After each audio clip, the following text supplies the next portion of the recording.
გამარჯობა. როგორ გამოვიყენოთ კამათელი უნივერსალურ სასწავლო რესურსად? ამის შესახებ წინა ვიდეოში შეიძლება ნახეთ კიდევაც აქტივობები, დღეს კი მეორე ნაწილის დროა.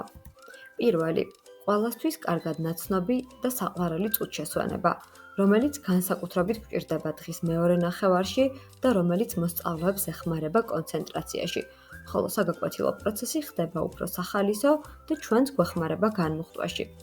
ძალიან ბევრი ბარათი არსებობს წუთშესვენებისათვის, თუმცა შესაძლებელია მსგავსი გამარტივებული ვერსია, სადაც არ შედის ასევე იატაკზე ხელების დადება, რაც ჩემთვის გამოწვევაა ხოლმე, რადგან ბევრ ბარათში მითითებული არის ისეთი მოძრაობები, რომელიც იატაკთან შეხებას გულისხმობს და რთულია მოსწავლეებთან ეს გააკონტროლო და უცებ აუხსნა, სანამ მოახერხებენ ხოლმე მოძრაობას და შესაძლებელია მსგავსი ვერსია გქონდეს დაბეჭდილი კლასში და გავუმარტივოთ მოსწავლეებს წუთშესვენების პერიოდი.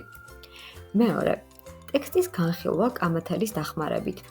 ზოგჯერ ვკითხულობთ ხოლმე დამატებით ტექსტებს, რომელსაც არ მოყვება წიგნში თავისი შესაბამისი შეკითხვები, ჩვენ კი მუდმივად გვიწევს წინასწარ წავიკითხოთ ტექსტი, მოვამზადოთ შეკითხვები და ასე შემდეგ. ხოლო კამათელის დახმარებით აღნიშნული სამუშაო ფურცელი თითქმის ყველა ტექსტს ერგება, რადგანაც შეკითხვები არის ძალიან ზოგადი, ხოლო მოსწავლეებს ეხმარება ტექსტის უკეთ გააზრებაში.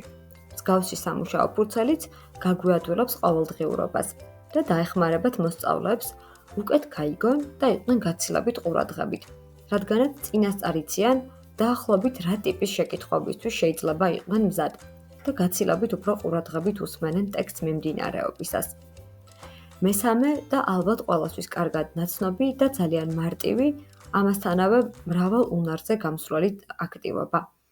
მოსწავლეები მუშაობენ წყვილებში, გააჩნია სადამდე იციან ანგარიში და შესაძლებელია მცირე ჯგუფებშიც და რიგრიგობით აგორებენ კამათელს.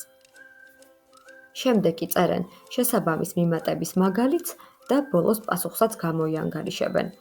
ეს მოსწავლეებს უმარტივებს 10-ის გავლით მიმატების აღქმას, რადგანაც ძალიან კარგად ხედავენ რიცხვებს, მაგალითად 8 და 6, შემდეგ უკვე შესაძლებელია შევსებით 10-მდე აიყვანონ და ეს ვფიქრობ, რომ გაცილებით გაუმარტივებს მათ 20-მდე ანგარიშს.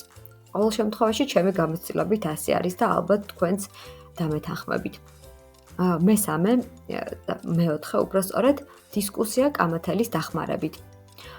ძალიან ხშირად, განსაკუთრებით მესამე კლასიდან ვრცელტანიან ნაწარმოებს ვკითხულობთ ხოლმე მოსწავლეებთან ერთად და გვჭირდება დისკუსია ამა თუ იმ თავის დასრულების შემდეგ.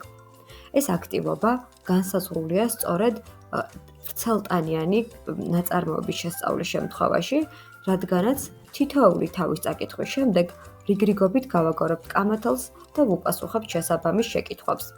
რაც ყველაზე საინტერესო არის, შეკითხვები არის მაღალ სააზროვნო უნართან დაკავშირებული, მაგალითად, რამ გაგაოცა ყველაზე მეტად ამ თავში? ახსენი რატომ? გაგვიზიარე 3 ყველაზე მნიშვნელოვანი მოვლენა, იდეა ან დეტალი ამ თავიდან. ახსენი, რატომ ფიქრობ ასე? გაგვიზიარე თუ რა ემოცია გაქვს ამ თავის წაკითხვის შემდეგ? როგორ ფიქრობ, რამ გამოიწვია ეს ემოცია? თუ დაგაინტერესათ აღნიშნულმა სამუშაო ფურცლებმა, შეგიძლიათ გვიპოვნოთ Facebook გვერდზე და შეგვეხმიანოთ და მოგაწვდით აუცილებლად ელექტრონულ სამუშაო ვერსიებს. რაც ყველაზე მნიშვნელოვანი არის, მოსწავლეებს ვუბიძგებთ გამოთქვან ვარაუდები, თუ როგორ გაგრძელდება ამბავი, დაასაბუთონ თუ რატომ ფიქრობენ ასე. ასევე დააკავშირონ ტექსტი რეალურ ამბავს ან სხვის ცხოვრებას. აქაც დაასაბუთონ თავიანთი მოსაზრება. და ძალიან კარგი შეკითხვა, რომ შეგეძლოს ავტორს დაუსვა ერთი შეკითხვა ამ თავის შესახებ, რას კითხავდი და რატომ. ასევე ძალიან ხშირად წიგნის დასრულების შემდეგ მოსწავლეებს ვთავაზობთ ხოლმე ეკრანიზაციას. ხოლო მეხუთე აქტივობა დაგვეხმარება შევაჯამოთ და გავავლოთ პარალელები წიგნსა და წიგნზე დაფუძნებულ ეკრანიზაციას შორის. ამის შემდეგ კი მოვაწყოთ დისკუსია მცირე ჯგუფებში. შესაძლებელია მოსწავლეები წინასწარ გადავანაწილოთ მცირე ჯგუფებად, გქონდეს 4 კამათელი მაგალითად, თუ 4 ჯგუფი იქნება და ერთმანეთთან მოაწყონ ძალიან საინტერესო დისკუსია. გააჩნია რა თქმა უნდა რომელი კლასია. გაიხსენე, რამ გაგაოცა ფილმში წიგნთან შედარებით. დაასაბუთე შენი მოსაზრება. აღწერე გარემო, რომელიც ფილმში განსხვავებულად იყო ნაჩვენები წიგნში მოცემულ აღწერასთან შედარებით. ასევე რა მნიშვნელოვანი განსხვავებები აღმოაჩინა ფილმში წიგნთან შედარებით და როგორ ფიქრობ, რამ გამოიწვია ეს განსხვავებები.